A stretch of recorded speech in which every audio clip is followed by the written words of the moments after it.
आप देख रहे कल की आवाज, और आज हम एक ऐसे चेहरे से रूबरू होने जा रहे हैं जो किसी परिचय का मोहताज नहीं है। बनारस के तमाम बुनकर उस चेहरे से वाकिफ है। आइए बात करते हैं अनवर आलम साहब से। मैं अनवर आलम अंसारी,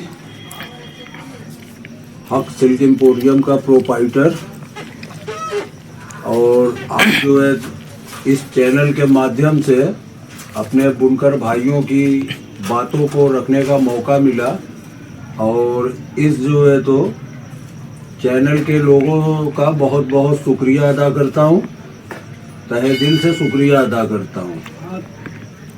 तो आलम भाई, अब आपसे हम पहला सवाल करेंगे कि बुनकर की हालात इतनी ज़्यादा खराब क्यों है? ऐसा है कि बुनकर की हालात का जहाँ तक कहा जाए, जो मजदूरी वाले लोग हैं उनकी हालात जो है ज़्यादा खराब है। आज 20 साल का ज़माना हो गया, उनके मजदूरी की बातें होती रहती है, लेकिन 20 साल का ज़माना हो गया, आज तक उनकी मजदूरी बढ़ाई ही नहीं जाती। तो आपको क्या लगता है इसमें किसकी गलती है मजदूरी ना बढ़ने में? मजदूरा है, वो बेचारे मजदूरी कर रहे हैं। जो गिरस्ता लोग हैं उनको ने चाहिए कि 20 साल महंगाई जो है आसमान छू रही है, मजदूरी जो है तो उस पर ऐसी बात नहीं है। वो लोग भी प्रयास कर रहे हैं, मेहनत कर रहे हैं, मीटिंग कर रहे हैं, बड़ी बड़ी जगह जो है तो प्रोग्राम कर रहे हैं। अभी हाल ही में पूरा बनारस जो है तो जानता है, बुनकर कॉलोनी में यही मजदूरी को लेके इतनी बड़ी जो है तो सभा हुई। सारे लोग जो है तो उसमें जो है तो आए, लोता कुटवा बजटियां सारे इलाके के लोग आए। तो पता लगा कि सभा होने के बाद मजदूरी और घट गई थी, तो ऐसी सभा करने से फायदा क्या हुआ गरीबों को? नहीं, ऐसी बात नहीं है। कुछ जो है तो बिजनेस जो है, बिजनेस के वजह से इस वक्त पूरे दुनिया में बिजनेस जो है बहुत डाउन चल रहा है। आज देख लीजिए, 2 साल से यूक्रेन की जो है जंग चल रही है, यहाँ बमबारी हो रही है, वहाँ बमबारी हो रही है। तो बिजनेस की थ्योरी पूरे दुनिया में जो है तो बिजनेस की क्राइसिस है। तो अब इसीलिए हम लोगों के बनारस के कारोबार पर भी असर पड़ा। अच्छा, तो ये बताइए बुनकर इतना तेजी में पलायन क्यों कर रहे हैं? उनको पलायन को कैसे रोका जाए? बुनकर की रही बात जो है तो उनको पलायन करने की, तो उसका सबसे बड़ा जरिया ये है कि हम लोगों के यहाँ बनारस में खास तौर से उनको मजदूरी का बेनिफिट जो है एक मुश्त नहीं मिलता।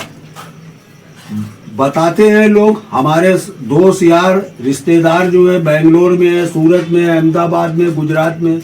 आप 1 हफ्ता काम करिए, आपको जो है जिस दिन किसी का फ्राइडे को, किसी का जो है संडे को, आपका एक A to Z पूरा पैसा जोड़ के आपको 10,000 हो, 20,000 हो, 50,000 हो, 30,000 हो, आपका जोड़ के 1 रुपया रुकेगा नहीं। एक मुश्त उनकी मजदूरी उनके हाथ में मिल जाती है, और यहाँ जो है तो एक मुश्त मजदूरी नहीं मिल पाती। तो आपका कहने का मतलब है कि पलायन इस वजह से हो रहा है कि यहाँ टाइम पे पैसा नहीं मिलता है तो कम मिलता है, पूरा नहीं मिलता है। हाँ, यही। अब उनको जो है, अगर वो 20,000 की मजदूरी की है, उनको 15 दिन पर, 1 हफ्ता पर, 20 दिन पर, 25 दिन पर एक मुश्त उनको उनकी पूरी मजदूरी मिल जाए, तो उससे उनका कुछ काम तो हो जाए। तो आपसे एक आखिरी सवाल पूछना चाहते हैं, थोड़ा गंभीर सवाल है जिस पर बहुत दिन से चर्चा हो रही है। जो बिजली का बुनकर का मुद्दा है, लूम चलती नहीं और बिल जमा कर रहा है, तो कैसे इसको आप देखते हैं?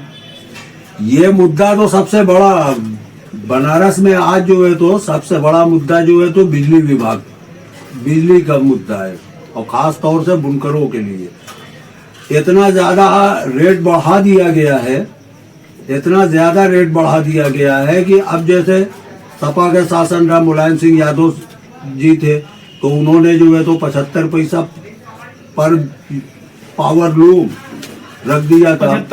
75 रुपया जो है तो पर पावर लूम मंथली जो है कर दिया था। अब उससे कई साल तक चला, कई साल का 10 साल से ज्यादा चला। तो उसमें जो है तो बुनकरों को ठीक है, बिजली महंगी हो गई तो उसको कुछ बढ़ा दिया जाए, 125 रुपया पर पावर लूम कर दिया जाए, 150 रुपया। अब जो है तो इतनी ज्यादा हो गई है कि मतलब वो बुनकर के कैपेसिटी के बाहर हो गया है, दे नहीं पा रहे हैं। अब वो दे ही नहीं पा रहे। मजदूर आदमी जो है तो जितना वो एक महीने में मजदूरी करेगा वो सब का सब तो बिजली के बिल में। अच्छा, सिस्टम भी बेटर नहीं है ना। गवर्नमेंट जो आदमी की जो बिलिंग आ रही है 4,000 5,000 रुपया मंथली, 6,000, जिसकी जितना लोड है उस हिसाब से जितना आ रहा है वो तो ठीक है।